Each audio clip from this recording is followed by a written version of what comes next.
There.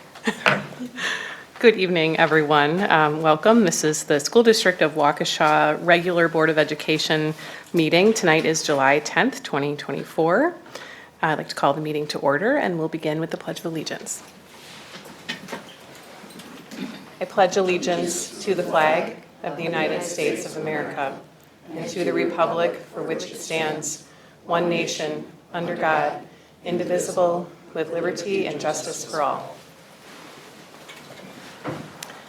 Mrs. Ettinger, would you take the roll call, please? Mark Borowski. Here. Eric Brooks. Here. Betty Koenig. Here. Carrie Kozlowski. Here. Markel Moore. Here. Diane Voigt. Here. Anthony Zenobia. Here. David Wad. Here. Kelly Piasek. Here. And Sue, can you please verify that the meeting has been properly posted? Yes, it has. Thank you so much.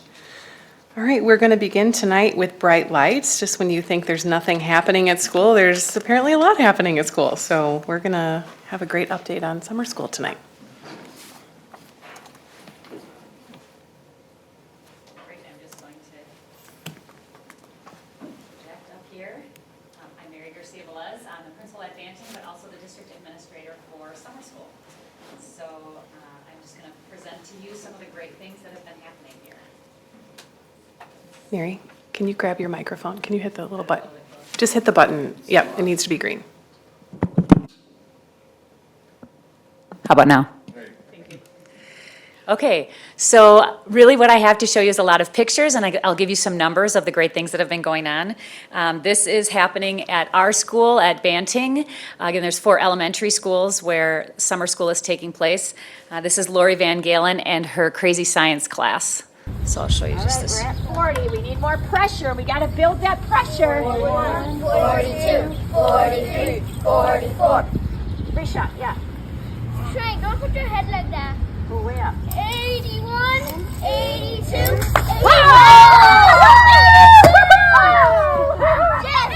So I didn't want to start with 1 there, considering they got all the way to 82. But it gives you an idea. She was talking about the pressure inside and when you added more water or less water. So the kids have really just been having a great time in a variety of different activities. So you see how many kids are engaged. The elementary students in all the schools, we have 1,138 kids. Our Get Ahead, which is our virtual academy, 448. At Horning, 296. And for credit recovery at North, 192. We're starting just now our registration for Jumpstart and Ignite. Those are the classes of kids coming into kindergarten, and then kids also from fifth grade going on to 6th grade, and then going into, so that that transition is a little bit more, runs a little bit more smoothly. So these numbers here don't include those numbers that are coming up right now. And for strength and conditioning at the high school, 639, 84 plus at band, because they still have kids coming in. 200 at drama, and that is the drama is Newsies that they're doing, and then we have 120 that are at EB Shirts. So about 3,100 kids that are being served in Waukesha, really being engaged in a variety of different ways, which is super exciting. So along with that, we're feeding their bodies up to through July 3rd. This is the number of breakfasts, 3,698 that we have served, and lunches, 6,573. All the school sites this year have breakfast and lunch. So kids, anybody in the community or kids that are attending can come in and have a free breakfast from at the beginning of the day and a free lunch at the end of the day.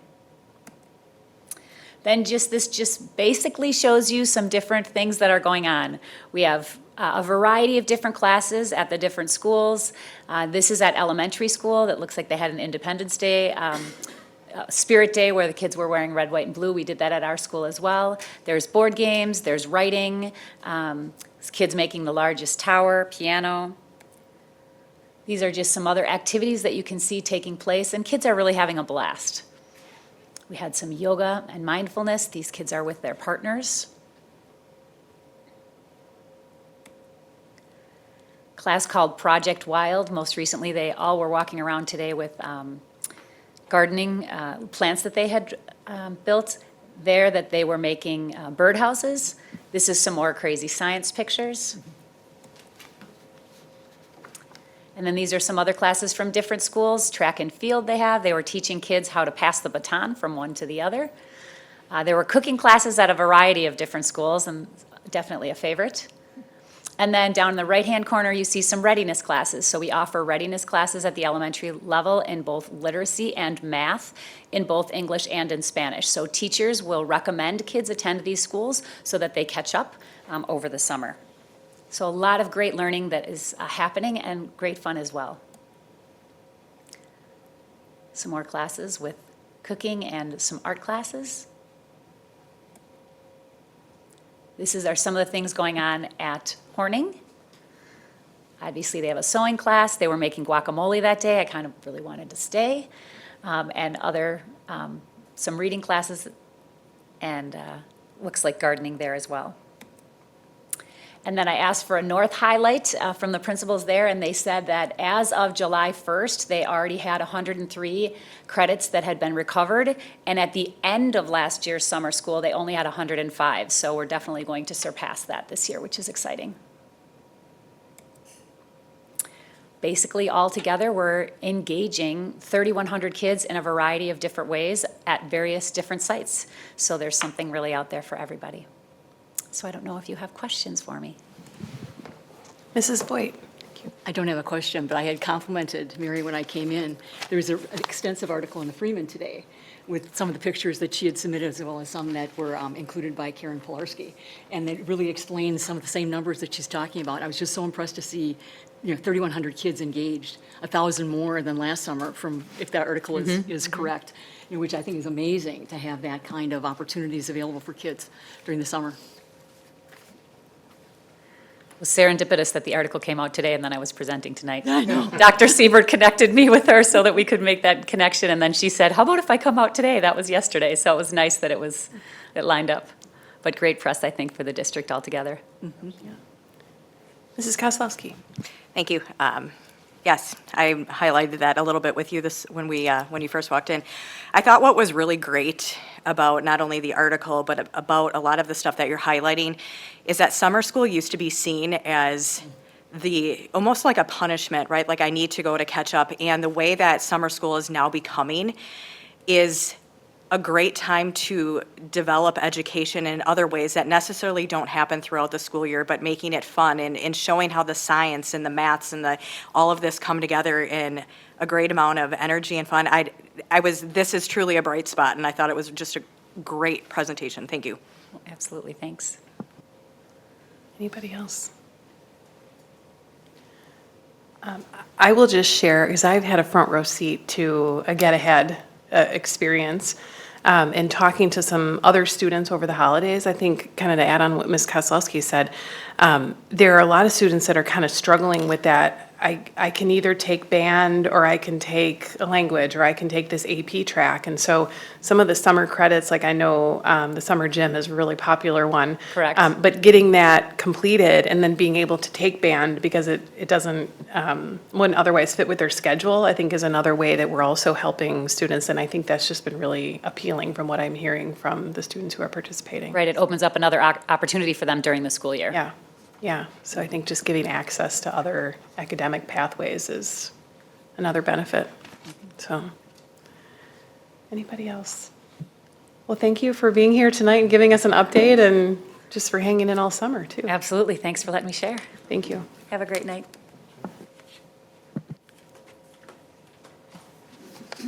All right, do we have recognitions tonight? Okay. I know we don't have student representatives tonight, and next on the agenda would be an opportunity for citizens to speak. Has anybody signed up this evening? Okay, thank you.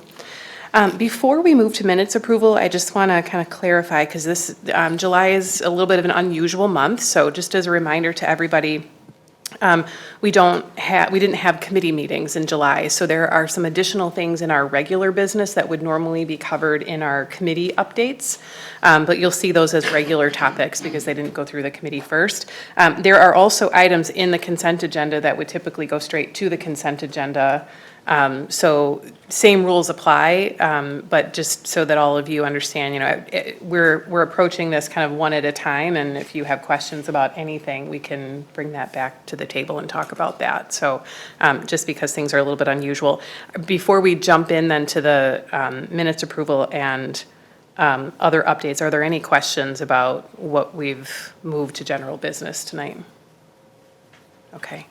And then one more thing before I forget is just to welcome Mr. Pat, because he's in his first official meeting with us as Assistant Superintendent for Student Services. So welcome. Thank you. Thanks for giving up your July evening. This will be fun. All right. So first action tonight is our minute approval. We have just one set of minutes for your consideration. That's from the June 12th, 2024 regular board meeting. I would be looking for a motion. I so move. Moved by Mrs. Voigt, Second. seconded by Mr. Brooks. Any questions, modifications? All right. Ms. Ettinger, would you take the roll call, please? Betty Koenig, Aye. Mark Borowski. Aye. Eric Brooks. Aye. David Wad. Aye. Anthony Zenobia. Aye. Markel Moore. Aye. Carrie Kozlowski. Aye. Diane Voigt. Aye. Kelly Piasek. Aye, passes 9-0. Next up is our Waukesha Education Foundation report given by Mrs. Koenig. Okay, thank you, Madam President. The Waukesha Education Foundation Board of Directors will not be meeting in person again until September. Our golf outing is August 1st, 2024, and open for registration. We currently have 152 golfers with a goal of 172 golfers. The outing is marked as sold out of foursomes, but we have an open waiting list. We need 3 more foursomes before July 16th to reopen golfer registration to use all 3 courses. This is really important. Who do you know? Please come golf or help us find golfers to join the wait list. You can visit wefgolf.givesmart.com or text WEF to 76278 for more information. A handful of sponsorships also still remain. If you're interested in volunteering or have some golfers that you'd like us to call, please call Lynette at extension 1143 or email her. The WEF received our second Classroom Connect pledge last week from Eaton. This $6,000 pledge will go directly to our 2025 grants. Eaton joins Generac, who has been participating in this program for the last 2 years. We are also welcoming a new silver annual sponsor, Mathnasium, the Waukesha location. As always, we are seeking new committee members who are interested in eventually joining our board. We are in great need of a new treasurer, as our current treasurer has been on the board for over 7 years. Madam President, that includes my WEF report. Thank you. Thank you. Any comments or questions? Everybody's golf games should be reaching their peak right about now, so ready to sign up? All right. Thank you, Mrs. Koenig. Next up for discussion is our annual expulsion resolution, and Mrs. Gennerman is going to kind of take us all through what it is that we're looking at and why. Awesome.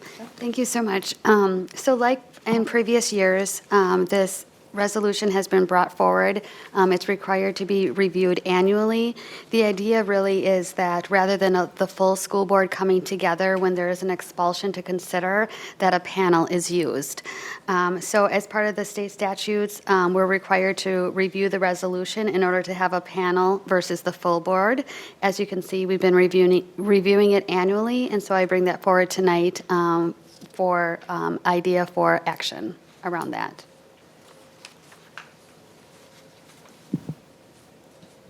So this is something that we've had in effect for quite some time, and I think as you all understand, this just gives us the flexibility to work in a little more intimate scenario with students, so it's not so overwhelming to be working through the whole board. But any questions or comments or things about that?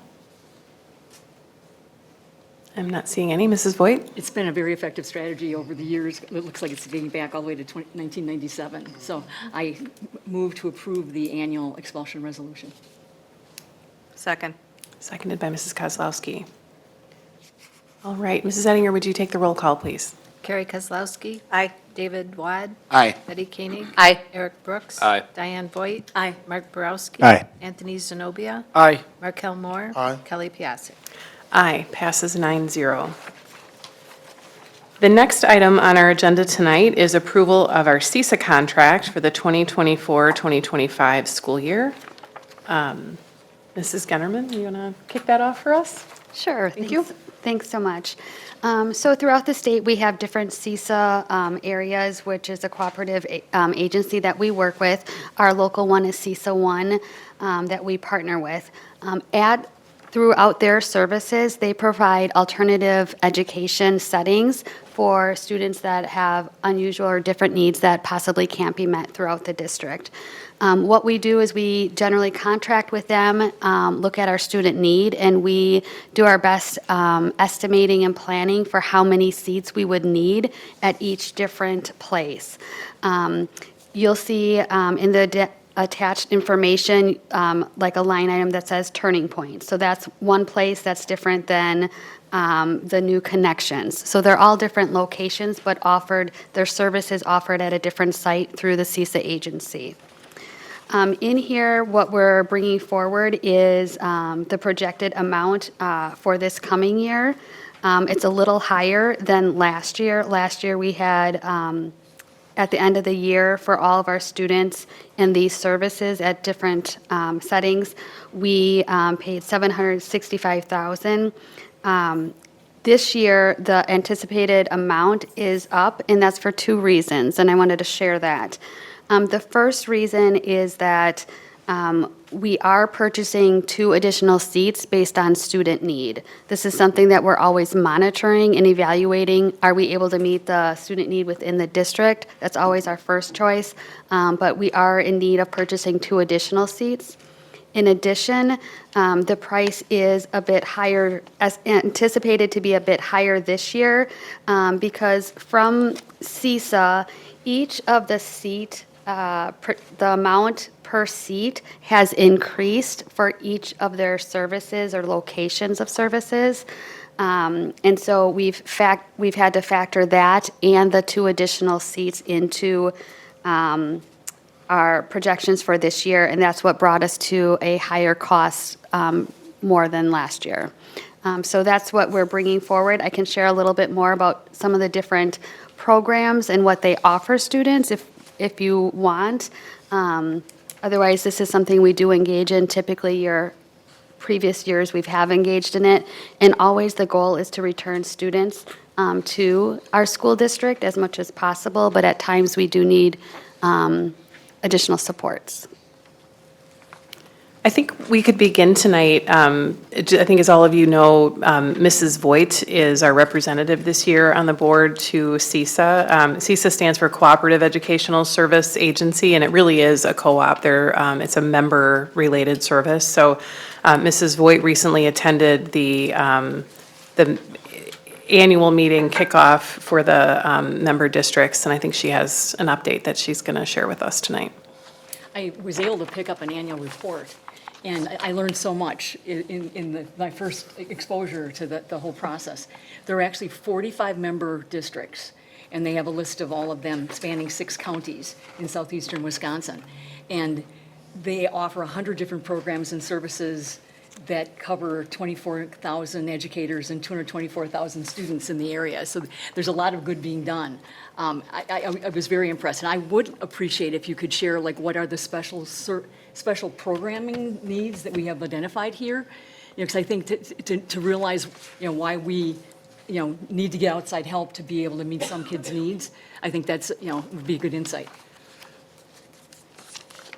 Sure, I can share a little bit about each one. So Turning Point is one of them that helps us serve students who have emotional and behavior related disabilities in grades K through 6. Sometimes with our services, we're just needing a little bit more restricted environment. They provide an educational program specific to the student's IEP, and they partner with us really on curriculum. Each one of these student placements, we do have collaborative conversations about what does the learning look like beyond the IEP, but we do talk about curriculum and priorities and goals for each student. So that's Turning Point. It's more of an elementary focus on behavior. Distinguishing Scholars Academy is another one. This is for students that the program serves students with autism spectrum disorder for students in grades K through 4 and then as well as 5 through 9. And just every child is completely different, but there are times that we need more intensive supports to meet a child's IEP when they are on the autistic spectrum. New Connections is kind of the extension of Turning Point. This is to service students in middle and high school for needs in emotional behavior-related disabilities for students grades 7 through 10. The students here attend school for 5.5 days. We then work with the IEP team. For all of these, we work with the team about goals in the IEP, as well as the curriculum and instruction and expectations for students to be returning, and make a good plan so that we're continuing to monitor progress of students. Another one is Project Success. This is an alternative program for students with disabilities in grades 9 through 10, or 9 through 12, I'm sorry. This has been around for quite some time. It is a high school service that provides credit recovery for students who have been identified at their district as having special education impairment or need of specialized instruction. During the 3-hour day, students complete curricular units based on their individual IEP. And then we work to make sure that we're tracking the credits and that students are moving forward. So that's more for students in 9 through 12, and that's Project Success. And another one is New Pathways. This is an alternative program for at-risk students in grades 9 through 12. This is including, students have the option to include both credit attainment and the GED option 2. Some of our students do that through this opportunity through CISA based on their needs. That's a little bit of a summary on a Friday. Thank you. Which were the 2 extra seats that we added then?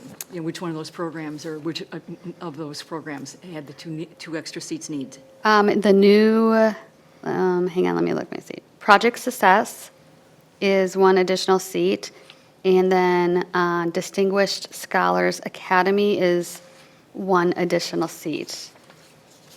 Thank you. Any other questions? Mr. Browski? Yes, just wanted to make sure I heard you right. So this one's about 100,000 above last year? Mm-hmm. Okay, and would you mind just recapping the reasons for the increase again? I know you went through them, but it's, Sure. It's like a 13% increase, so. It is. The first reason is that the rate per student, or what we call as a seat at the place, has increased. So for each service, it has gone up. The second reason is that we are adding 2 additional seats, more than last year. Together, each of those separately, when you add them up, they're about 70,000. So together, that's where the increase is coming. Mr. Bod? Yeah, I'm just wondering, how do we measure the success of our participation or memberships? Do we have some sort of ways to measure that we're getting out of that investment what we're hoping or expecting to? Yeah, a lot of times it's really on an individual student basis, based on the student's goals, whether they're making progress, and sometimes, depending on the program, the goal is for them to return back, and that's considered success. Sometimes it's being in that environment and being successful with their IEP goals. So it's really individual, something that we continue to monitor and evaluate, though, as we partner with these additional services.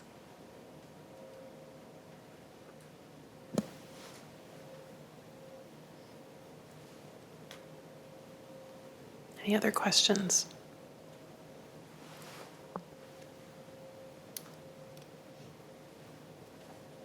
I know some of these placements are quite expensive because we have students who have just exceptional needs. And so I think in many ways it's good that we have the resources to do that. It's just difficult sometimes to anticipate what all that's going to entail, but. And I would also say that as our student need changes, this changes. So we could have a family move in, we could have families leave. We could, things happen over the summer. So I just want to be very clear that it may change based on the student need, and, we always work to bring them back to our district so we're not, having these fees, but I agree that it is a great support and service that we partner with them. Maybe just one other clarifying point that Mr. Clark might be able to assist us with, or possibly Ms. Gennerman. There are different thresholds of special education reimbursement in some cases where we have significant need, and I don't know how that gets taken into effect either. But I think for some of these significant placements, there's a different formula that applies. Yeah, there's a flat percentage that we often talk about in terms of special ed services, but then there's high needs or high costs, thank you. It's a pretty high bar to hit, but usually when you're on a one-on-one aid or a very expensive placement, we do apply once you hit the threshold. And like Jen said, it's hit and miss every year because every group of kids is a little different, but there is additional assistance at the really high end of the cost spectrum. Thank you. Mr. Wadd? Yeah, so just to clarify then, Darren, does that mean that we will see some years or many years reimbursements that will offset the cost of this investment? Did I understand that? Help offset. I don't think it's ever dollar for dollar. Right, but so the cost of the district includes monies that we receive Right. for specific services that help offset this cost. Do we have any idea of what that average is, or is it just too? It's so fluid that I Yeah, hate to okay. throw out a number out to you. Okay, And it's really based on the student in the IEP, so that's why right. we have, kids coming in and out. But like Darren said, whenever we can, we do, apply for that. And then, but there's few kids that really reach that threshold. But we do evaluate it constantly. Okay.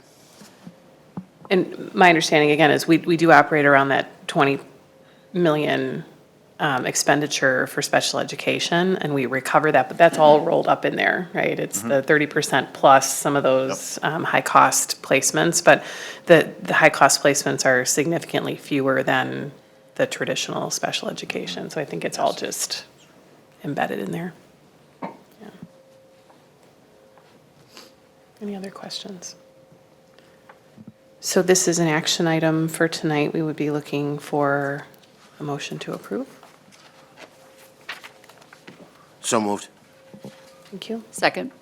Seconded by Mrs. Koenig. Any further discussion or questions? Okay, Mrs. Ettinger, would you take the roll call, please? Anthony Zenobia. Aye. Eric Brooks. Aye. Carrie Kozlowski. Aye. Markel Moore. Aye. Mark Borowski. Aye. Diane Voigt. Aye. Betty Koenig. Aye. David Wad. Aye. Kelly Piasek. Aye, passes 9-0. All right, moving on to our transportation update. Again, back to Mrs. Skinnerman.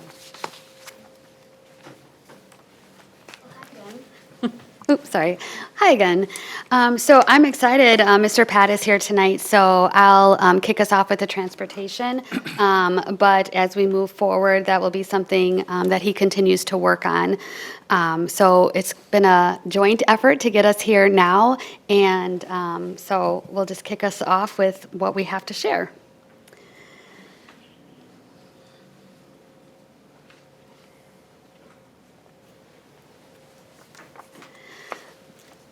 So last year, we started talking about transportation on a more regular basis, and that's when we did start to partner, Dr. Siebert, myself, and First Student started to partner more regularly and have collaborative conversations, just monitoring the driver staffing as well as just other issues that arose, but really talking about the driver staffing was one of our main concerns of what brought us together. So tonight, what we wanted to do was to provide information on driver staffing and where we're at right now. We also wanted to provide a little bit of information on some of the marketing or opportunities there are within First Student, and then really kind of talk about our next steps in looking for a partnership, continued partnership with families as we get into preparing for next school year. So in our partnership with First Student, they share with us every week just where we're at on staffing. So we're estimating to need about 76 to 80 drivers to fill our estimated routes this year. So far, we are at 58 drivers for the 24-25 school year. So we have a few drivers to still fill, but we do have many efforts that are going on to attract and retain people in those positions. So we are looking to hire still about 20 drivers. If we're able to cover the routes, this number factors in the additional bus drivers that when someone is sick, they can jump on a route. When something happens over here, someone else can fill in, or there's a vacation. So First Student is factoring in for not just drivers for the routes, but additional backup people as needed.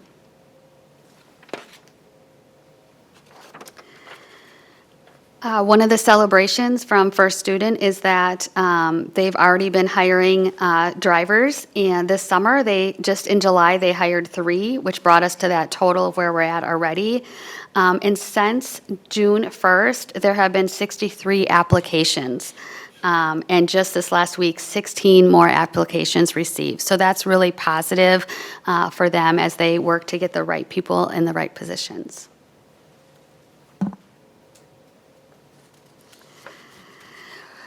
Some of our collaborative conversations have really focused on marketing or getting the word out.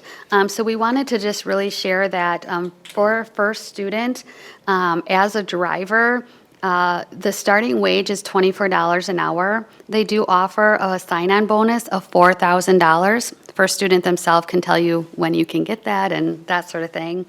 And also, there's a guarantee of 25 hours per week. I think sometimes people are looking for more specifics on the amount of hours, but it is a guarantee of 25 hours per week.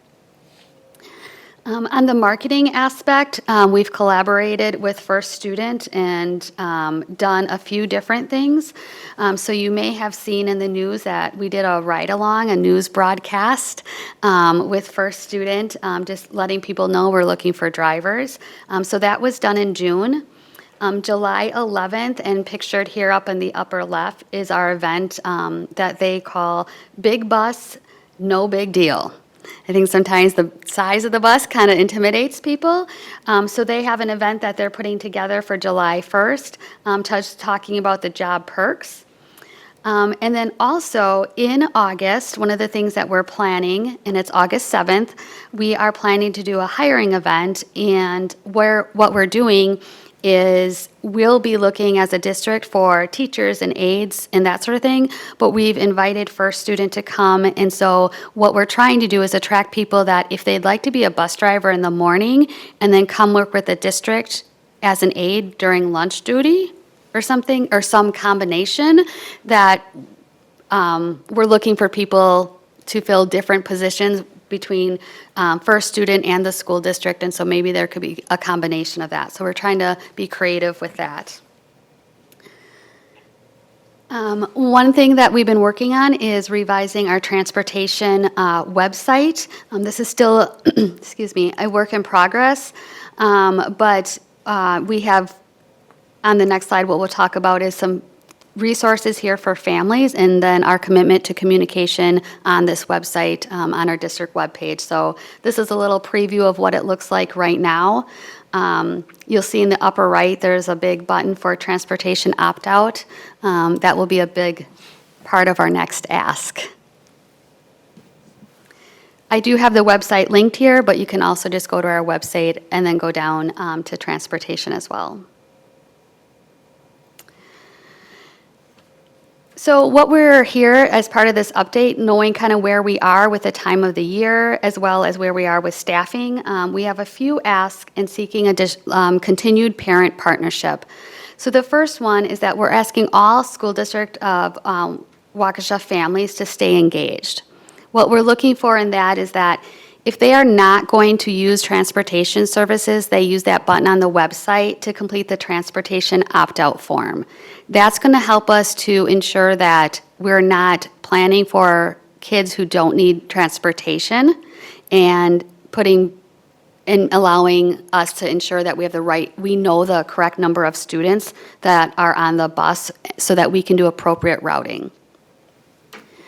We're asking families just to stay current with our website. We are committed to providing, keeping information there up to date as we move forward.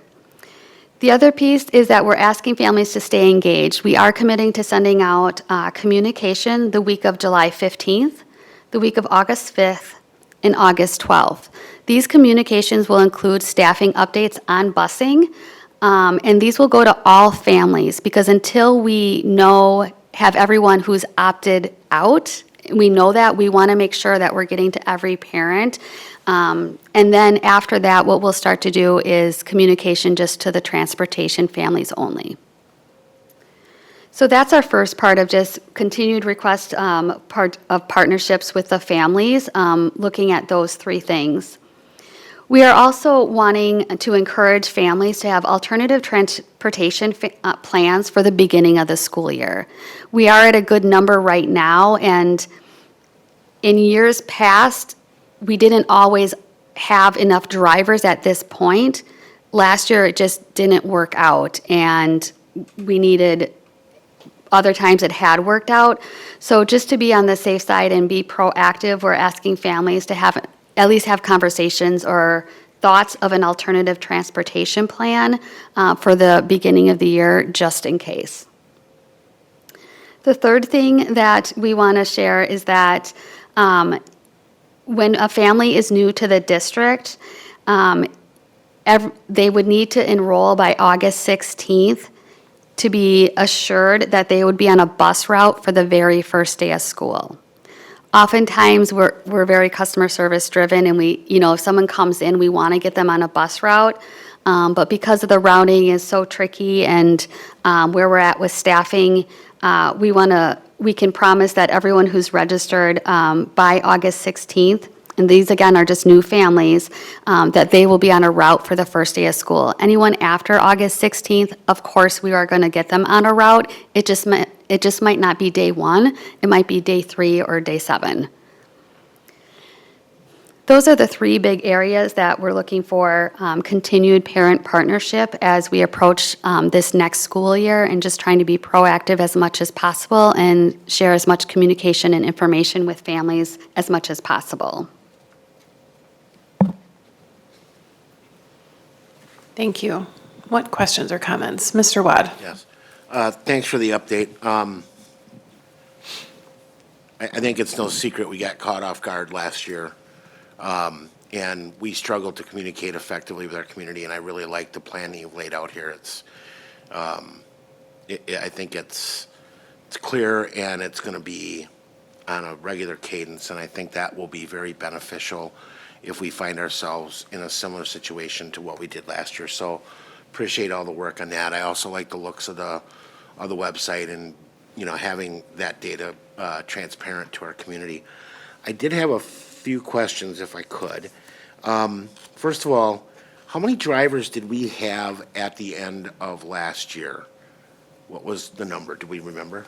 I believe it was 73. It was 73, which is down from previous years, so we have reduced routes. Right. So we were about 73 at the end of last year. And did we have anyone that wasn't able to get, or was on one of those, kind of oddly timed routes where they might have to wait or arrive? Early and late. Yeah, were there any students in that position by the end of the year last year? Yes, I believe we had 3 still running early and late. What we tried to do is adjust as best we could, but we did have those through the whole year. So then to kind of look into the numbers that you shared as to where First Student is at now, do we know, so I think you said it was 58 that they have currently ready to go. Do we know where we were at about this time last year? Is that a similar number? Is it higher? Is it lower? It's higher? I think it would be a little bit higher than we were Okay. last year at this time. Okay. And some of these, I'm sorry, just let me, one last thing and then I'll give up the floor, I'm sorry.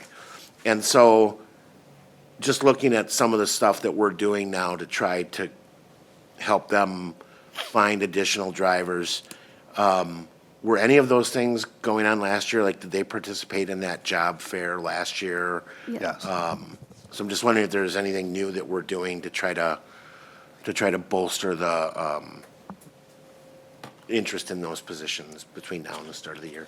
The ride-along that we did with Brett Lemoyne was designed to kind of illuminate more, opportunities with that. Tomorrow night at North, starting at 5:30, is the Big Bus, No Big Deal event, where people can actually test drive a bus and try it out in the North parking lot. Interesting. There's hot dogs, it's for families, kids can sit on the bus to get used to it, right? But, Right. so, and then the job fair we have coming up in August, too, trying to get people to consider that cross-employment between us and First Student. So we'll continue to do those things. They've had some success with LinkedIn events and other things that they've done on their own. So they keep trying to lure as many people as they can. Right. And just one last thing. First Student also will provide the reimbursement for the CDL, right? If one is required for somebody that applies and doesn't have one yet. Is that correct, or am I wrong about that? My understanding is they do take care of the training component for the new drivers. Right. That's my understanding. Okay. Thank you. Mr. Bobrowski. Yeah, I apologize for interrupting. I didn't want to cut you off or rush you by any means. I needed clarification on what do you mean by the end of last year? Are we talking like a month ago, the end of 24 school year? That's what I was asking. Okay, Oh, I thought Mr. Wad was asking like at this point of the summer, like last year, like last summer. That's like what I needed last clarification on. So Okay, so there were two different things. One was how many drivers did we have at the end of the school year? I believe that was 73, as Ms. Gunnerman said. Then the other question I had was the number of drivers that they currently have ready to go for this coming school year. Where does that number compare to this point last year? Just so I can. Yeah, and I think it's slightly higher than where they were last year. Like, I remember we were looking at it closer to the end of July, and I don't think we were quite to this, so I think we're a little ahead of schedule. So They it's, are. so if, for my benefit, if no one else's, we have 73 like a month ago, we now have 58. And last summer, summer of '23, we had more than 58, you're saying, is your recollection? No, I think we had less than 58 Oh, okay. last summer. All right. I can't recall Can't say exactly. for sure, what but the we're- exact number was, but we were, I think, looking for more than 20 at this particular Okay, point. all right, yeah, because that was part of my question too, is like, how does this compare to last summer? Okay. That might be all my questions too, I think. Oh, I don't know if you know this, Ms. Gennerman, but you had said they took like 63 applications in June. I know you gave the number of hires for July, but do you happen to know how many they hired in June, just out of the 63 applicants? Just kind of curious. I don't. I can look back at a weekly report, but I would kind of go back to some of the information we learned last year is that the percentage of people who get from application to actually hired is very low. But we'll look and see if we have the actual number in June. Yeah, I was just curious, okay. All right, thanks. Mr. Brooks. Thank you. In conversations with First Student, have they mentioned barriers to the job, like why they struggle to get more applicants? I know you mentioned the physical size of the bus being something that can deter somebody, because I know that would be me if I was looking at that as there's no way I can drive that thing. But are there other kind of barriers that they've mentioned that have said, this is a big challenge in recruiting and hiring? I think they're similar, it's a good question, Mr. Brooks. I think they're similar to a lot of industries, right, where the unemployment rate is very low, and it's very difficult to recruit people in multiple industries. I think the bifurcated day with a bus driver poses some challenges, right? The morning, you're off during the day, and then you're back at night. The 5-hour minimum per day and the 25 hours per week is an attempt on their part to do that, to provide a little more consistency. And then secondarily, that opportunity to hopefully bring some people into the district too, because we have opportunities for instructional assistance, which might fit the needs of some of those, particularly some of our parents, right? Your schedule would be the same as your kids for a bus driver as well as a school district employee. We're hoping that we can have some energy around that, but I can't exactly explain beyond the bifurcated day or the challenges that a lot of employers face, anything else that I see for them. I know, I mean, bus driving is pretty competitive too. If one raises their rate, the other one raises their rate a little bit higher, and they're constantly, similar to school districts, kind of swapping individuals at some points too. I know that. Mr. Moore? And then- To add on to Dr. Shiva's point, one of the things I think is they struggle because maybe getting through the CDL courses, and I know that's been a challenge, so I think they're making it easier from my understanding. And then to Dr. Shiva's point, last year, I know that was a big concern for me, was that you're asking adults to take on like a part-time job, and you know, adults typically need to work full-time, so, and the hours was very unusual, which makes sense at school. So, you know, part-time job as an adult is kind of, you know, you're asking somebody to do that. It's very difficult. But I like the fact that this year, like Ms. Ginneran said, that maybe that can be combined with working for the district, so that, you know, it is a full-time job. You're just working 2 part-time jobs to make it full-time. So I like that. So I intend to see improvements, obviously, this year because of the partnership and outreach. So. Mr. Wadd? Yeah, just one last, well, actually I have 2 minor questions. The first one is, does First Student provide opportunities to at least some of their drivers to work during the summer? Is there a need at all? I would assume there is, but do we know, like, of those 73 drivers, how many of them might have the opportunity to continue to work? Because I would think that gap in the summer for a lot of drivers might be a deterrent too, because there's a sudden loss of income for some period of time. Is there the possibility, though, for them to work during the summer? Do we know?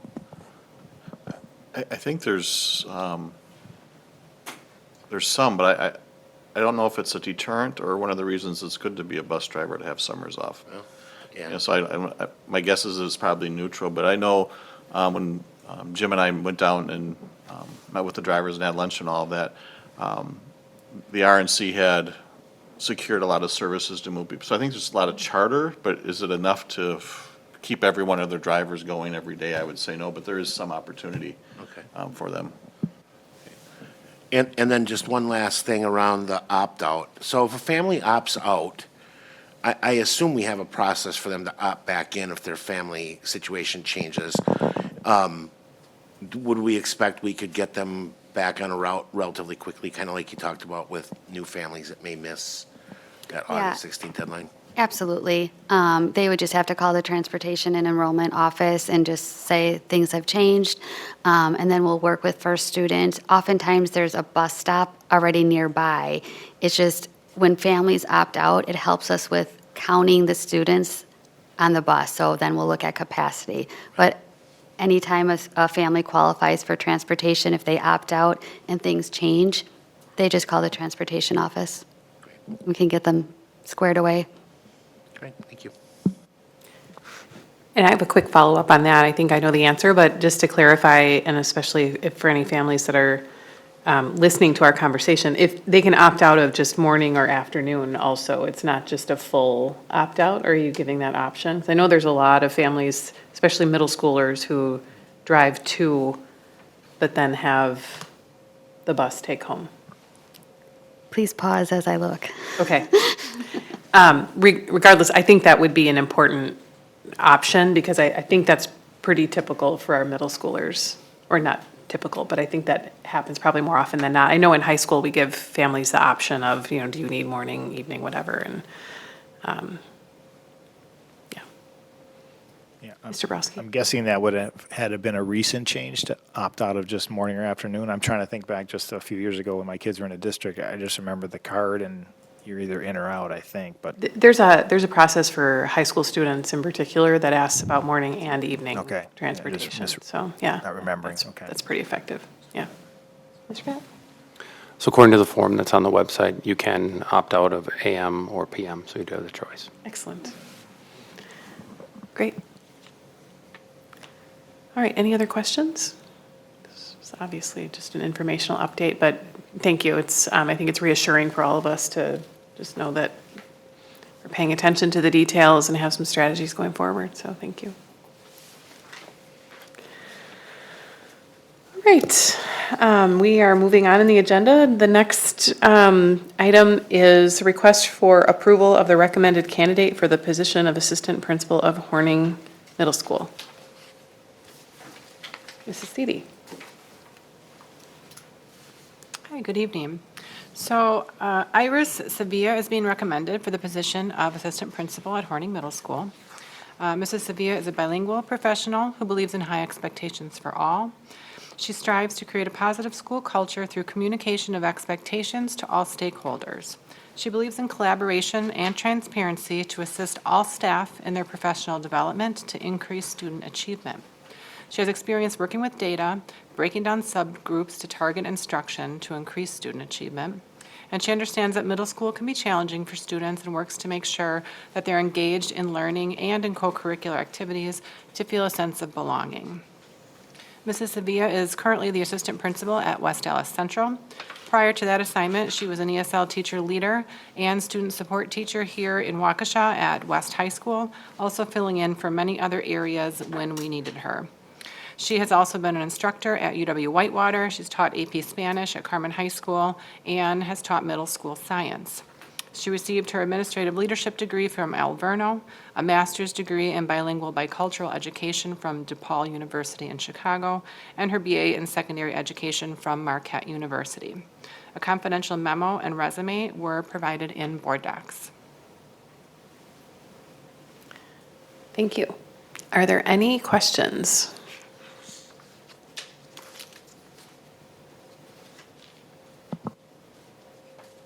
All right, I'm not seeing any. Typically, this would obviously come through the HR committee with a recommendation from our chair, but since we don't have a committee pass through this month, we would be looking for a motion. So moved. Moved by Mr. Borowski, thank you. Second. Seconded by Mr. Zenobia. Any further discussion? All right, Mrs. Ettinger. Markel Moore. Aye. Diane Voigt. Aye. Betty Koenig. Aye. Anthony Zenobia. Aye. David Wad. Aye. Carrie Kozlowski. Aye. Mark Borowski. Aye. Eric Brooks. Aye. Kelly Piasek. Aye, passes 9-0. Thank you. Our next item tonight is discussion and possible action on the proposed compensation for middle management. And who's leading that? Mr. Clark?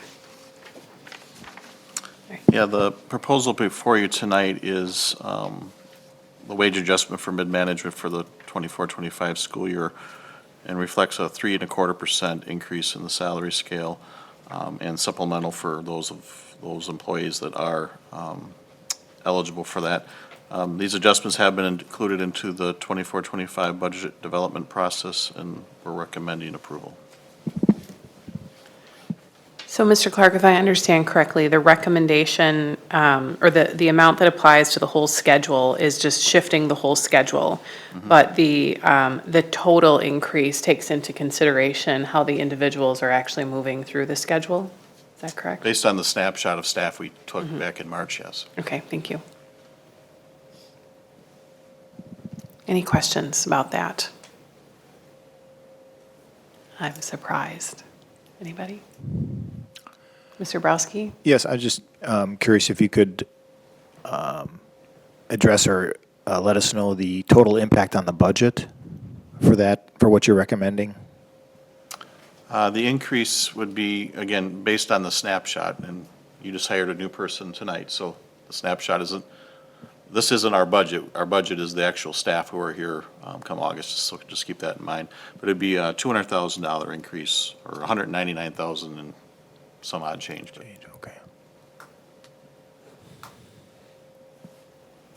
That's the impact to the overall, the total compensation. Yeah, I mean, I think a great example is, as, you know, one administrator may transition away, they're maybe at a higher position in the salary schedule or not, and then someone comes in at a different level, so I think that kind of ebbs and flows, but, Mr. Wad? Yeah, do we know how this compares to what we're seeing in competitor districts for these types of roles in terms of the percent increase in our compensation for these roles generally?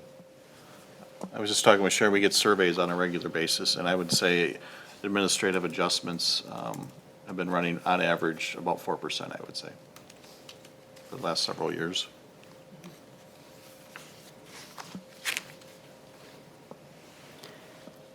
I think you all also received some updated information about kind of the history of those adjustments on the schedule. Do you have a question, Ms. Kozlowski? Okay. No, I think. Your microphone's off, sorry. I think Mr. Rudd's question, though, was one of the pieces that we're seeing in the industry is the same thing, which is competition for these roles as it relates to comparison to other districts. How are we doing? To Mr. Clark's point, when it comes to the increases, we're still on par, but when it comes to our behind-the-scenes structure of how we place people, I would say that we're still competitive with these types of positions. Okay, so I ran the pay scale probably in February, which showed Waukesha still competing within the top 5 districts. Is that consistent with what you're seeing? For administration? Yes. I would say yes. It varies, so it's really hard to compare because depending for us, if you're in an elementary school with less than 300 students, it's a different rate than if you're in an elementary school with 500, so depending on what the data looks like. But on average, I would say that's an accurate representation. I tried to benchmark us with similar-sized districts. Okay. And at the high school level, I would say we're probably higher than that.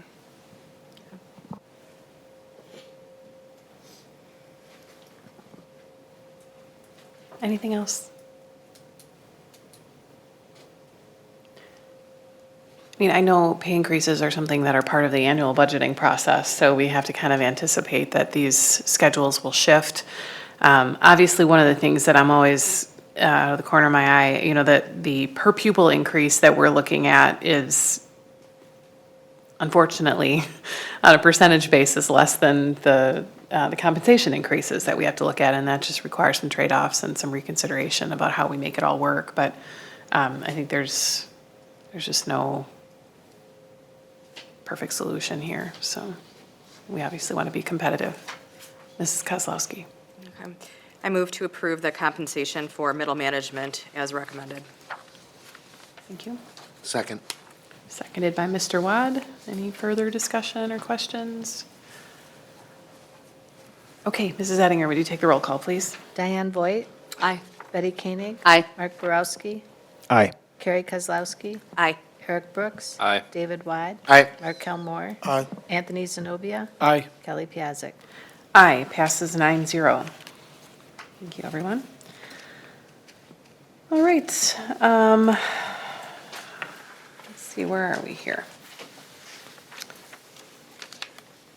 Okay, our final item under general business is discussion and possible action regarding our WASB, Wisconsin Association of School Boards, contract renewal for the 2024-25 school year. Dr. Siebert, would you mind getting us started? And then I think I have some information to add. Sure. So every year, a couple of years ago, we started evaluating, the board asked to start evaluating memberships and what you belong to. So this is part of that ongoing process. Every year, we get a contract renewal from the Wisconsin Association of School Boards. Like everything that we've been discussing, prices go up, right? So last year, the price of the membership was $14,639. This year, the price is $15,371. And then Sue put together just some ideas for you of what the total cost of membership includes when you factor in the online learning platform, some of the conference registrations and luncheons included. So you have that as at your perusal. And then you also have a couple of documents from the WASB that talk about the number of different services that they provide as part of membership for school boards. So there's a listing of those, and then there is also a listing of the complimentary member subscriptions and who receives those subscriptions as part of membership. So we just wanted to provide at least some background, cost information, and benefits, if you will, information for you to peruse, and then I'll certainly turn it back to Dr. Piasek. Thank you. I want to just also give a little bit of context around some conversations we've had. So Mr. Zenobia and I, back in April, met with the WASB leadership. Part of that conversation, if those of you who were part of the board last year when we had this discussion, was in response to the assistance that we were seeking, right? So we engaged in their learning platform so that we could get more familiar with what some of those resources were. I had asked that people make a concerted effort, board members make a concerted effort to participate in some of the activities, so we got to see a little bit more of what the WASB events were like, and there were quite a few of us who engaged in the state education convention.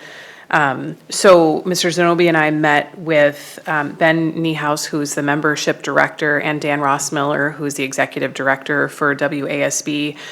We shared collective feedback of various events that we had participated in. We listened to them. We really felt, I don't know how you feel about that, Anthony, but I felt like they really listened to us. They obviously have been getting feedback from a number of members. I think there's quite a diverse membership. Obviously, various school boards, 400 plus across the state, are taking different approaches to what they're doing with school board governance.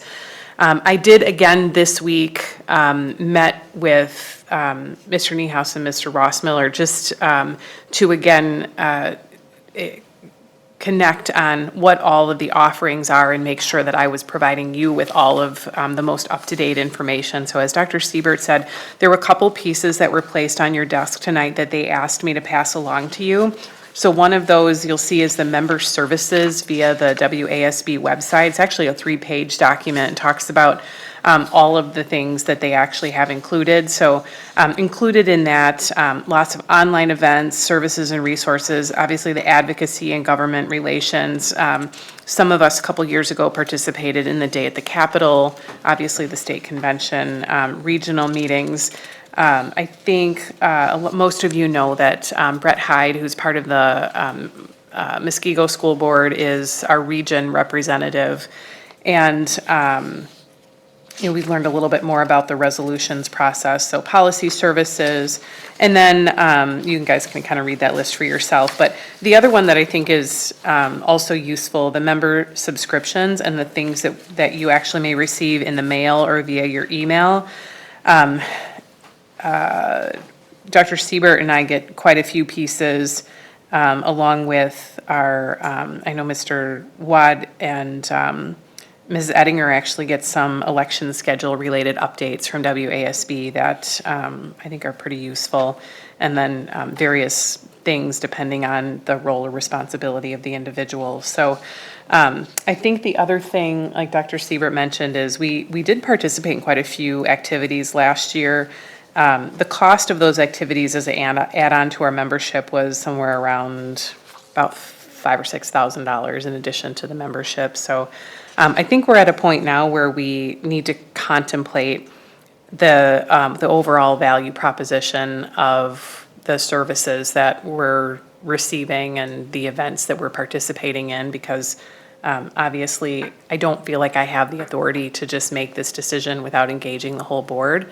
And based on some of the feedback that we've passed along, I think there were some questions just about overall value of some of the events that we've participated in. But I did just want to kick this off by saying I think that the WASB leadership has been responsive to some of our concerns, but I think like a lot of things, there are various opinions about the direction the organization should take and how that's going to work in the long run. So I know Mr. Watt has a question. Mr. Zenobia, is there anything that you wanted to add based on some of those discussions?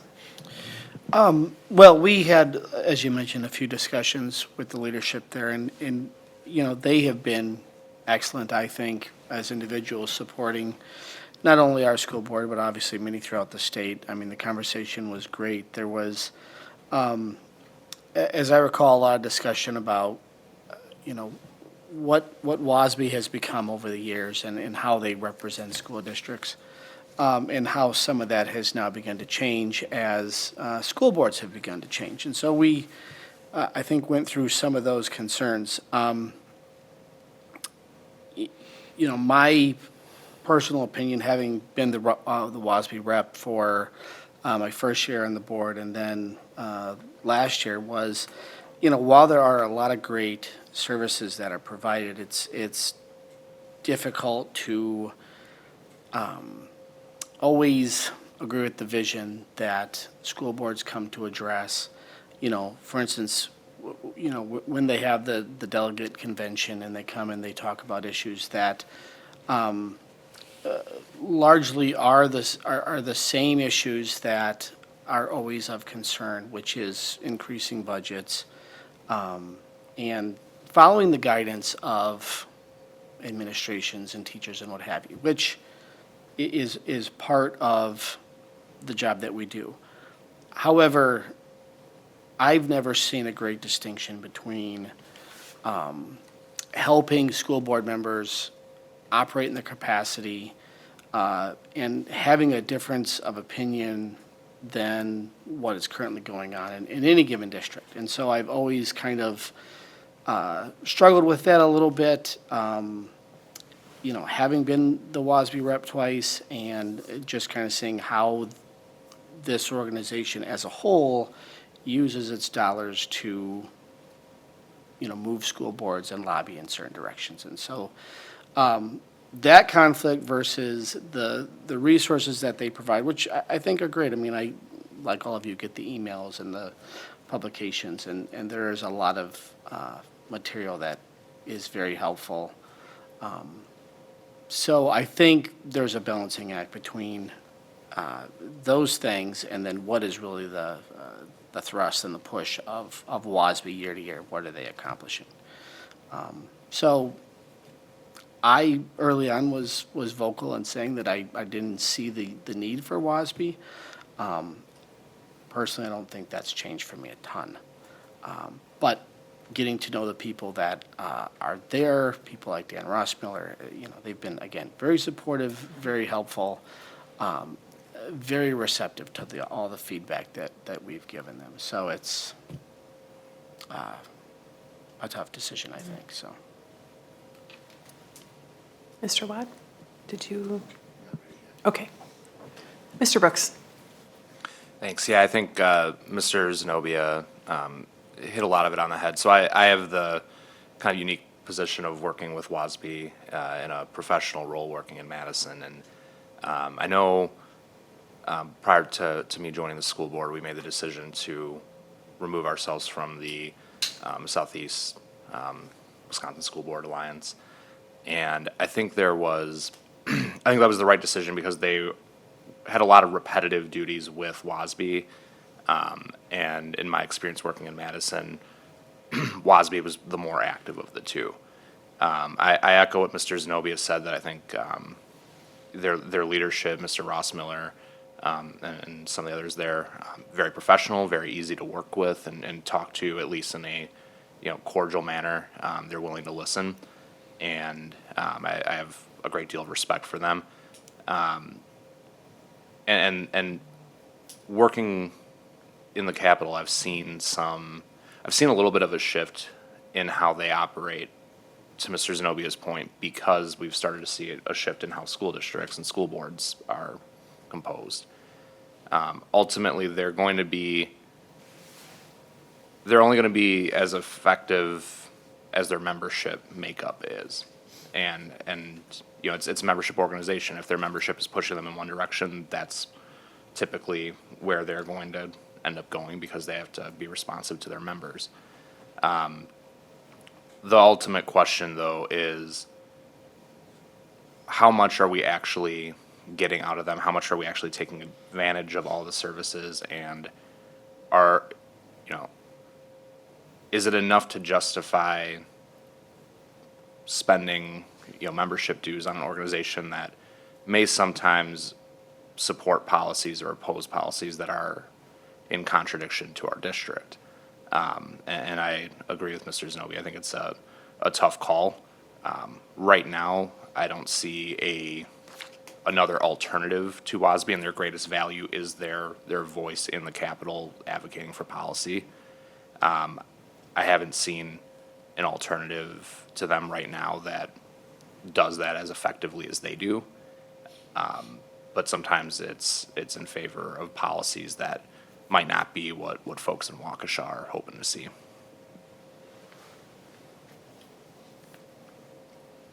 Anybody else? Mrs. Kozlowski. I will try to be brief. Along with Mr. Zenobia, I have not been quiet since I joined the board, that I've been just unimpressed with WASB for what we get. We don't use WASB for policy, we use Neola.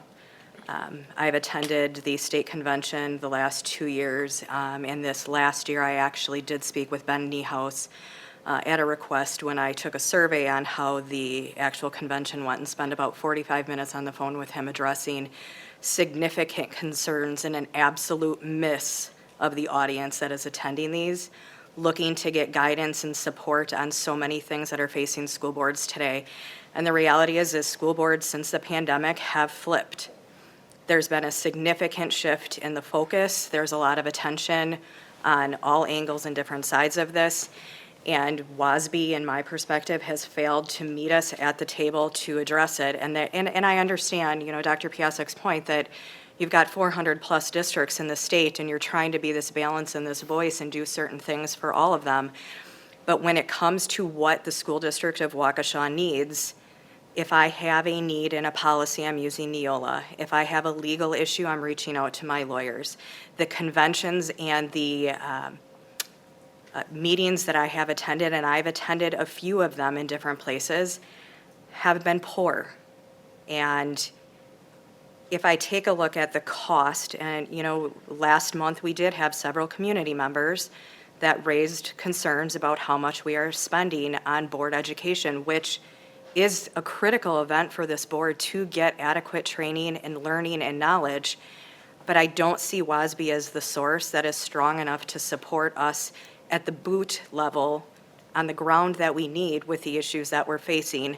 I think it's time for us to start to research other issues that are out there. And what we've seen over the last 2 years specifically, there are many organizations that are tied tightly with legal efforts.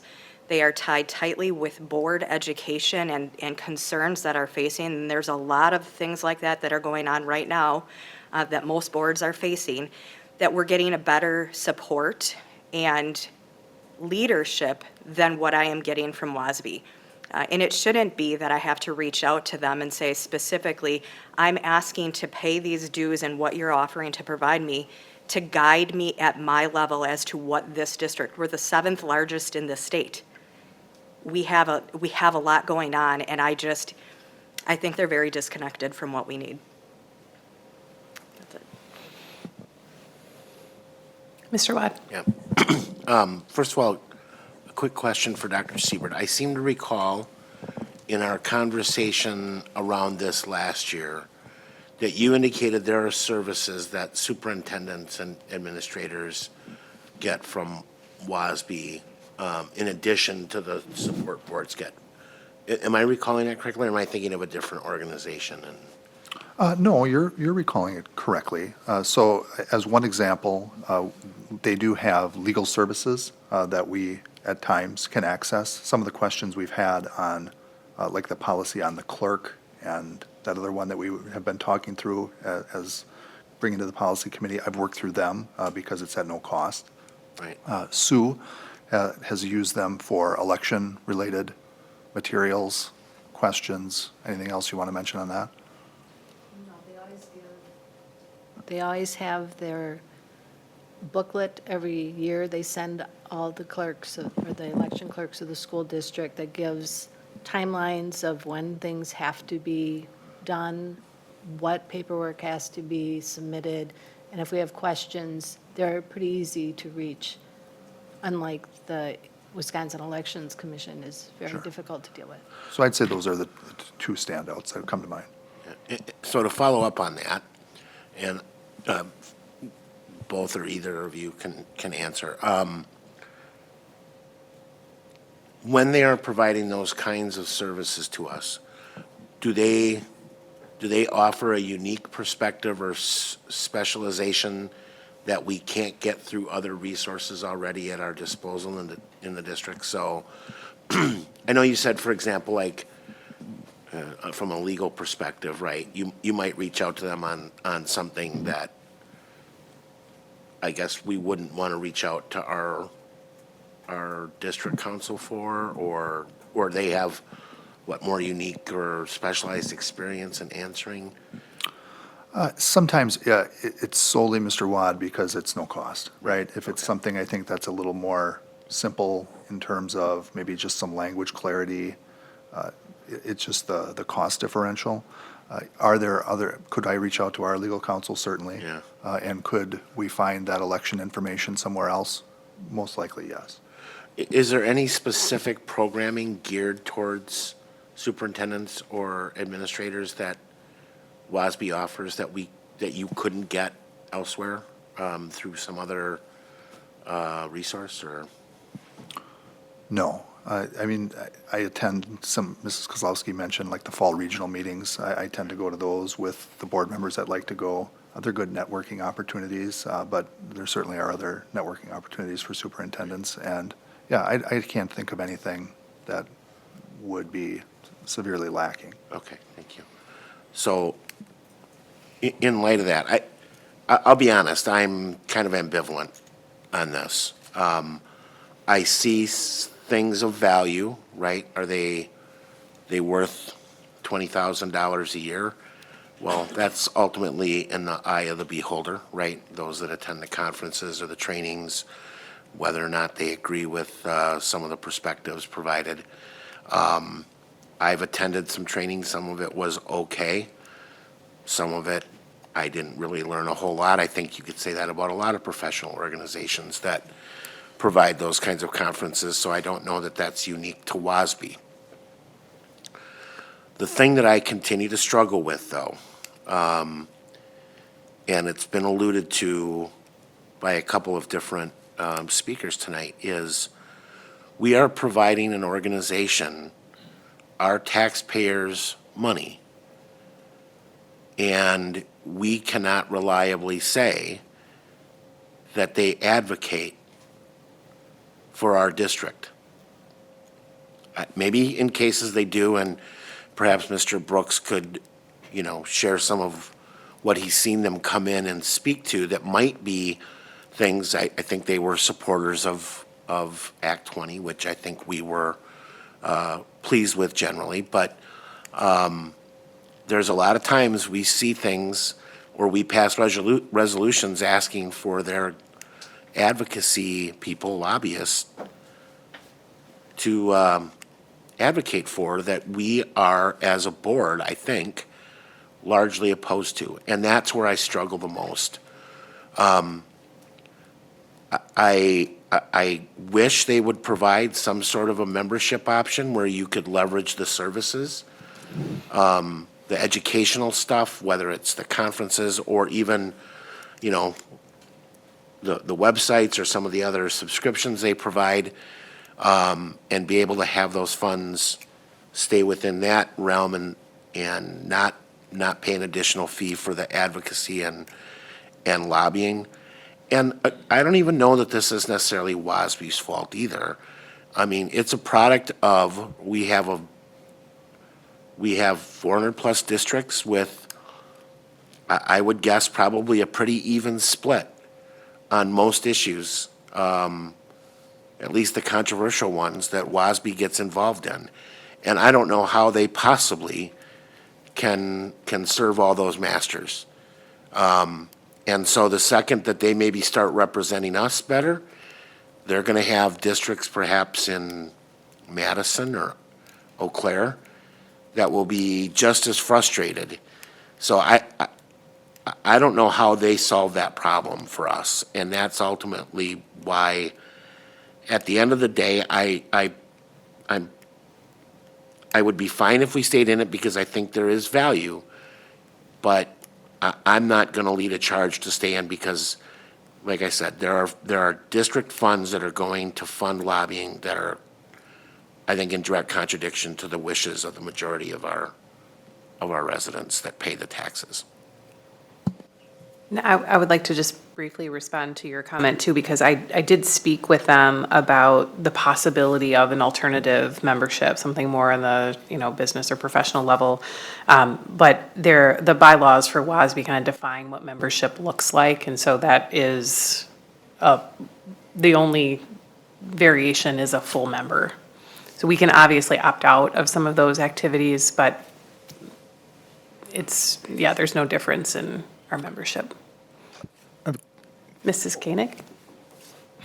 Thank you. I also, like David, I share your sentiments. Being a newer board member, I came into the conversation a little bit with more of an ambivalence because I haven't, I guess, been the beneficiary of a lot of these services. However, and I guess listening to Dr. Siebert's comment, when you asked him why he, or what kinds of things he, asks, and you had mentioned you had gone for counsel because it was free, but in reality, it's really not. I mean, we are paying this fee every year for that. So I guess bottom line is there is a cost. We're paying for the ability to consult. But I also agree too that the direction of WASB sometimes isn't the direction that our community seems to be going. And, there comes that question where what are, I guess, what are the benefits, staying with, that type of organization. Another thing I noticed, the few things that I participated in as a newer board member, I didn't realize that they were all above and beyond the cost of being a member. So in other words, I'm looking at the dollar signs of things I was involved in and that we ended up paying additional fees for. So I guess I didn't realize how much more, we were being added on and how that added up to be, looks like over $5,000 additional just to be able to participate in some of these activities. So although my ambivalence is still somewhat there because I do consider myself a newer board member, I definitely am starting to come to some realizations about, the cost factor and paying this money and, is it for our district the best way to go? So I'm definitely learning as I'm listening tonight a little bit more. Mr. Moore? Thank you. I'm double-minded as well. I was sitting here listening to both of you and all of you, I should say. And on one hand, there was things that I personally did benefit from WASB. There was events that I went to that was great, like Dr. Siebert said, for networking and things like, oh, what are you all doing in your district? Or learning different things like that. That was very important to me.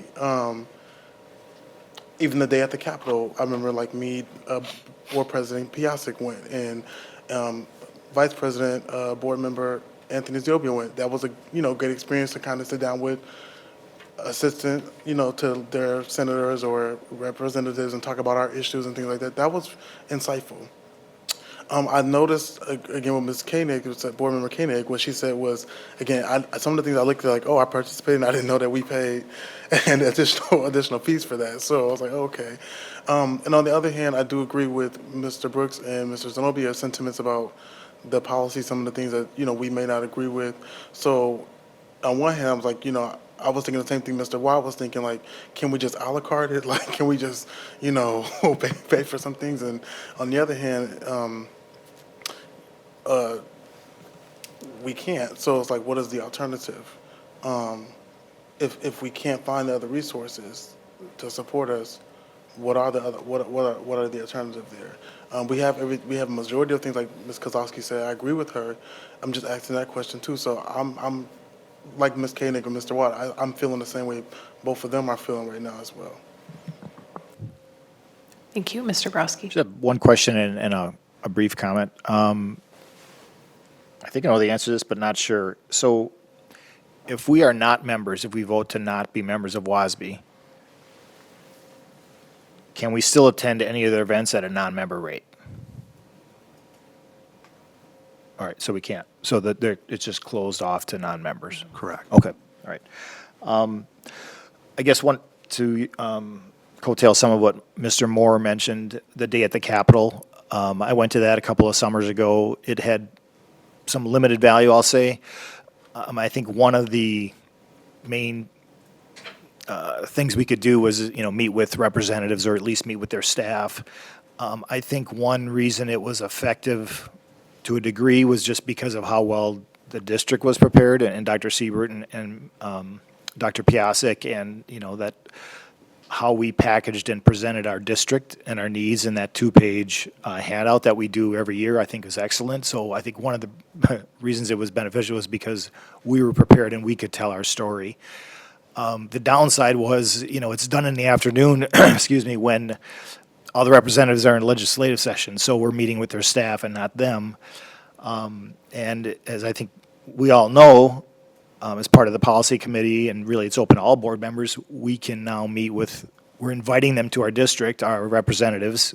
Unfortunately, I haven't been able to make any of those meetings yet, but we're still, I guess, accomplishing that, what we accomplished in the day of the Capitol, and in some degrees it's better because we're meeting with the representatives themselves, and they're coming to us, to our district. So, I guess I'm seeing limited value too, other than, attending some of these sessions.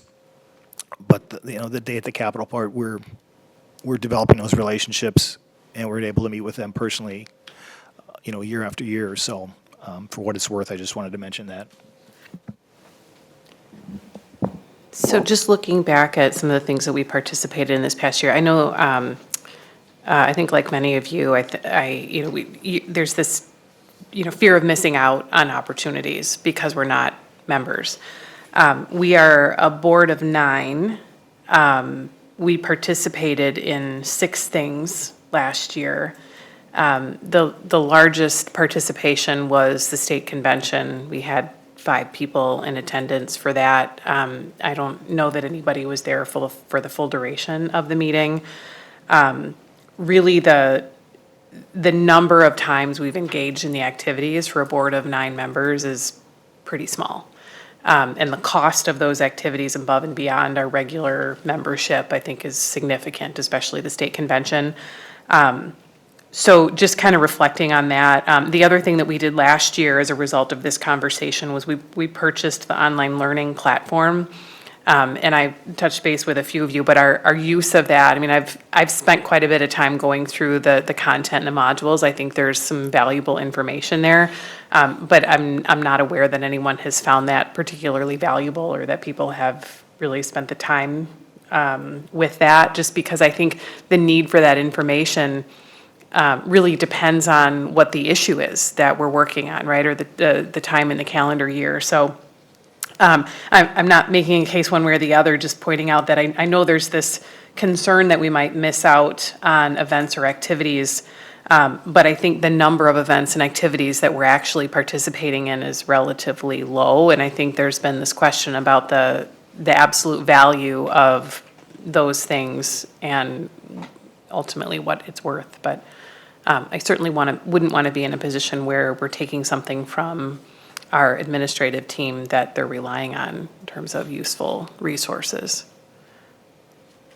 Are there any other comments or thoughts about value of membership or where we should go with this? We're not required to take an action. So our current membership, I guess the membership year ended at the end of June, but we do have some flexibility if we want to continue to talk about this or consider it. I don't know. Does anybody else have comments, or Mr. Moore? I personally believe we should, this is my opinion, I think take more time, think about it, let other board members kind of, we didn't hear everyone speak tonight, and that was very noticed. So just letting them think about it one way or the other. But, there's no rush on it, like you said, so, we don't have to vote on it tonight. Yeah, I mean, anybody who has something to say is welcome to. Mr. Brooks? Yeah, I don't have a preference on whether we take action tonight or if we want to wait, but just to clarify, so some of the legislation that WASB has taken a position on, whether positive or negative this year, some of the ones that they registered against, which I think, based on the composition of this current school board and based on how our school district continues to vote, I think go against the interest of many people in our community. Obviously, everybody has a different take, but, they were against a bill that would keep biological men out of women's sports. They were against multiple bills related to curriculum transparency. They were against a bill that would have required school districts to competitively bid construction projects, which I think is beneficial for taxpayers. I think they were, I'm not 100% sure, but I believe they were against legislation that have created a pathway for paraprofessionals to get their Tier 1 teaching license to help fill teacher shortages. The bills that they seem to be in favor of, that I think the majority of people here in the school district of Waukesha would be in support of, like things like Act 20. It tends to be those big issues that it's kind of hard to argue against when it comes to the issues that I think a lot of people deeply care about that are maybe a little bit more contentious in nature. They seem to more often than not go against what many people that I talk to on a daily basis in this community value. So, like I said, I don't have a preference on whether we take an action today or not, but I think that's worth noting for, just an understanding. And ultimately the question is, because again, they are a membership organization, and so do we stay in there to try to raise a voice, to try to get them to change their behavior?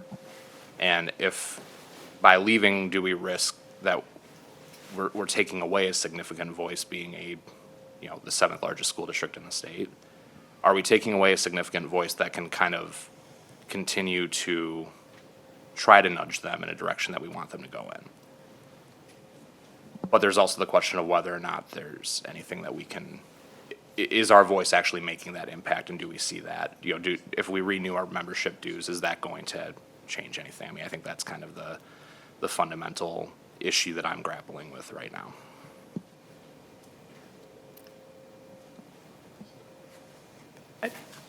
Mrs. Voigt, did you have your hand up? Mhm. You haven't had a chance to speak yet. Go ahead. I guess I have benefited from attending WASB, seminars, like in my first 3-year term and since I've returned.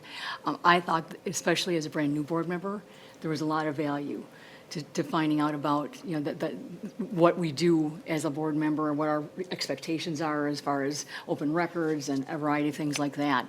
That I think some of the original, orientation kinds of things. It's hard as a district to cover all the topics that go into being involved in a new job role. I think that they've tried to be responsive to the fact that we do have a changing membership across the state of Wisconsin. And I think from what Kelly was saying about listening to, she spoke to some of the different representatives there, to Ben and Brad and Brett. I think they're trying to become more aware of the fact that, yes, the makeup of our representative, school districts is changing, and I think they have to become responsive to that more and more. I think they try to pick which topics they're going to be supporting and not supporting based on what happens at the rep assembly and some of the topics that are discussed there. So I think that, that again is a representative assembly approach to what are we all about, what do we want to see happen, rather than, this is what we believe. They don't make that determination without having member input. And I think if we remove ourselves from being that the membership role, it's not going to change. I think it needs to work with them to become truly the representative of all the different school districts, all 400 plus in the state of Wisconsin. It's a true voice in terms of having quality public schools. Thank you. Mr. Wadd? Yeah, so first of all, Mr. Brooks, thanks for sharing some of that information. That was actually enlightening. I wasn't I wasn't aware that they had taken some of the positions that you had outlined. And I have to tell you, it helps me, it brings clarity to me in terms of where I'm ultimately going to vote if and when we decide whether or not to continue. I understand the question of how can we have an impact in making sure our voice is represented in some of those if we're not there. But here's the thing that I'm actually a little shocked by. There are some things, and I'm not going to go into the specific issues here, but there are issues that they took a stand on that I know are contradictory to the values of this community and the values of this board. And it's not like this is a brand-new development. Boards have been rapidly changing in the composition since 2021. I can tell you the one, I went to the summer conference a year ago. It was clear in talking to a lot of the members there that there was a rapidly changing philosophy among a lot of school boards in terms of policy and what they're looking for in terms of the support from WASB. And for them to go ahead and take some of those positions anyway, I don't know, like, and I'll ask Mr. Zenobia, on any of the issues that Mr. Brooks said they took a position on, did any of those come up in the General Assembly resolutions last year? Really just one. Which was which one? And that was the question around whether or not biological males should play in girls' sports. There was a resolution brought to the convention. It was, if I recall, I think it was late. Just procedurally defeated, I think. And so that was really what killed it. And there was another resolution, which I don't recall at the moment, that also was the same thing, which probably was more favorable to the delegation, which was also brought late. And so on the same procedural basis, they killed both. But there was, in the convention itself, people had an opportunity to speak as to whether or not that should be brought to the floor, the one on sports. And I stood up and commented and thought they should bring it. Others stood up and said, of course, the opposite. And you get a little bit of the flavor as to why people feel the way they do. Certainly, it's not always nonpartisan as we would all like to pretend. So I do understand that, that's what's going on. And so, again, we're talking about a big organization that is trying to represent all of these things and how difficult that is. I hear what Mr. Brooks had said about trying to work within the organization. I think Mrs. Voigt's point was the same, and try to shape things that way. But sometimes I also feel the best way to send a message is to vote with your pocketbook. So that answers your question.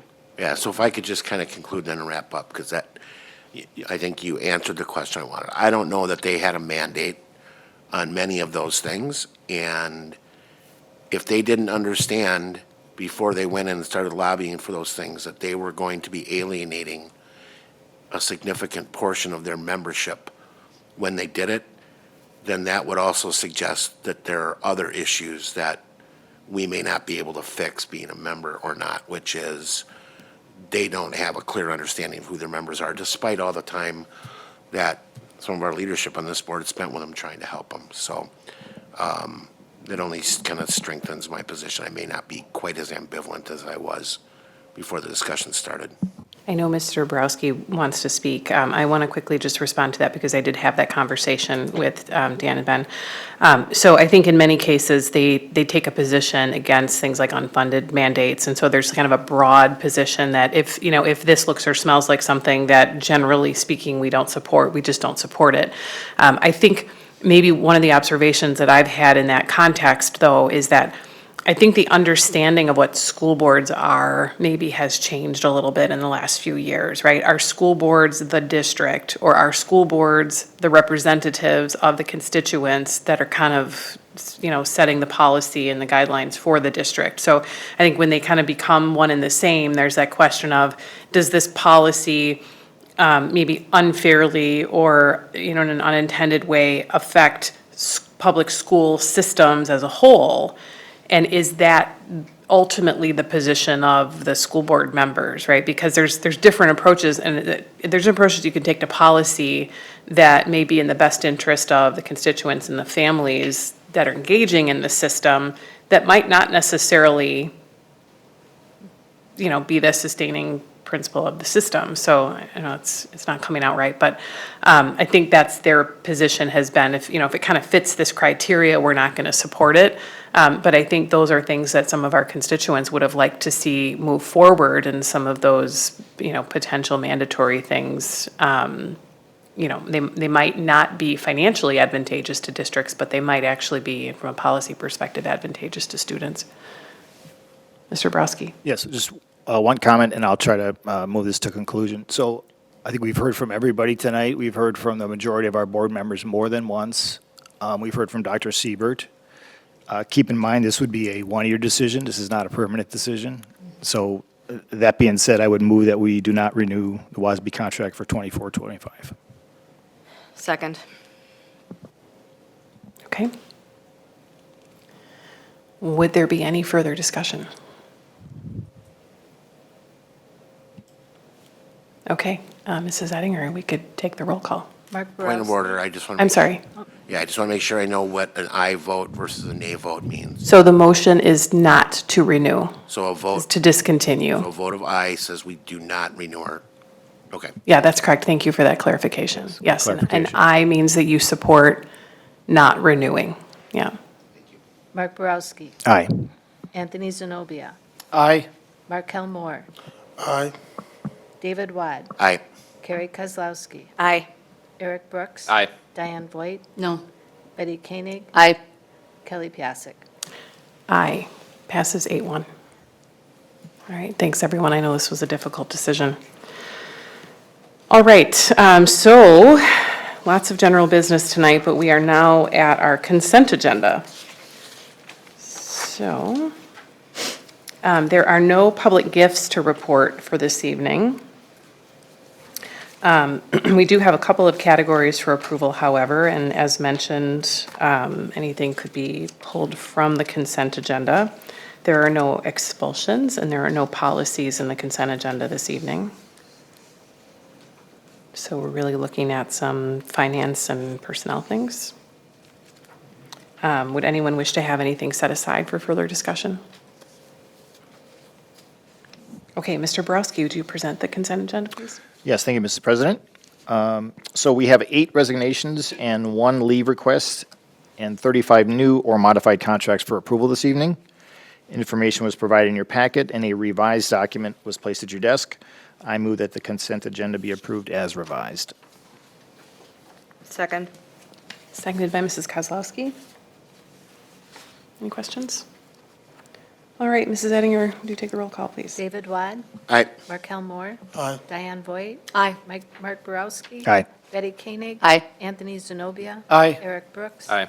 Carrie Kozlowski. Aye. Kelly Piasek. Aye. Passes 9-0. Now the superintendent's report. All right, thank you, Siebert. Dr. Piasek. We'll begin tonight with the overnight field trip approval report, and that is going to be given by Deputy Superintendent Gennerman, who's now working directly with Stacy in teaching and learning, and she will provide that report tonight and in the months to come. So thank you, Ms. Gennerman. Thank you, Dr. Siebert. So we have recently approved the following overnight field trips. One is for North, the varsity dance team, participating in a Universal Dance Association camp in Wisconsin Dells. Another one for North for the varsity cheer. There's a Central Wisconsin cheerleading camp in Appleton, Wisconsin. And one for West, and along those same things, themes of dance team, the Badgerette camp, that is actually happening right at Carroll University near us. And then all Waukesha high schools are entertaining the field trip that is overnight for robotics, and that will happen in Eau Claire, Wisconsin. Thank you, Ms. Gunnerman. Additionally, I just wanted to mention, we're having a very productive summer here at Blair and across the district. You heard about summer school tonight from Mrs. Garcia Velez. That's 1,000 more kids than we've had in the past, tremendous. And we have a tremendous number of facility projects that are ongoing across the district, thanks to your support, so we greatly appreciate that. And then Dr. Piasek beat me to it, but I also wanted to recognize Mr. Pat and welcome him, attending his first board meeting as the Assistant Superintendent of Student Services. We're grateful to have you in that role and grateful to have you here. So that's all I have, Dr. Piasek. All right, thank you. All right, so now we'll move into our committee reports, which should be pretty brief tonight because most of our committees did not meet. But let's make sure we just give everybody a chance. Is there any update for Finance and Facilities tonight? No. Okay, thank you. Teaching and Learning Committee, Mrs. Koenig, I know we have one action Yes. through. Yes, thank you, Madam President. The last Teaching and Learning Committee meeting was held June 4th, 2024 at 7 PM in the boardroom at Blair. We had one action item at our June committee meeting that is being brought forward to the July full board meeting to meet DPI statute requirements. This is the only item that appears on the agenda for Teaching and Learning this evening. The action item is to the approval of School District of Waukesha educational standards. Wisconsin Act 55 requires the school board to annually include an item on the agenda at the first school board meeting of the school year that clearly identifies the student academic standards adopted that will be in effect for the coming school year. State legislation, section 120.1213 of the state statutes also requires that districts annually notify the students and parents or guardians enrolled in the school district that the student academic standards that will be in effect for the coming school year. This notification is posted on the district's homepage under menu annual notices, as well as a more detailed matrix under the teaching and learning section on our website. On a vote of 5-0, the Teaching and Learning Committee approved the School District of Waukesha academic standards as presented. We request board approval, and I so move. Second. Thank you. Seconded by Mr. Zenobia. We have to go back in time a little bit, but this was a topic back in June that was discussed, so we just have to enter the new school year to approve it. Any discussion? Questions? All right, Mrs. Ettinger, would you take a roll call, please? Betty Koenig? Aye. Mark Borowski? Aye. Eric Brooks? Aye. David Wad? Aye. Anthony Zenobia? Aye. Markel Moore? Aye. Carrie Kozlowski? Aye. Diane Voigt? Aye. Kelly Piasek? Aye, passes 9-0. Okay, Madam President, that concludes the Teaching and Learning Committee report. Our next meeting will be held on Tuesday, August 6, 2024, here in the Blair Administration Building boardroom. Thank you so much. Student Services Committee, Mr. Zenobia, any updates for you? No, not tonight. Thank you. Mr. Borowski, Human Resources? Not tonight. Thank you. And Mr. Wad, Policy Government Relations? Nothing tonight. Thank you so much. All right, moving on. Are there any recommendations for future board or committee discussion?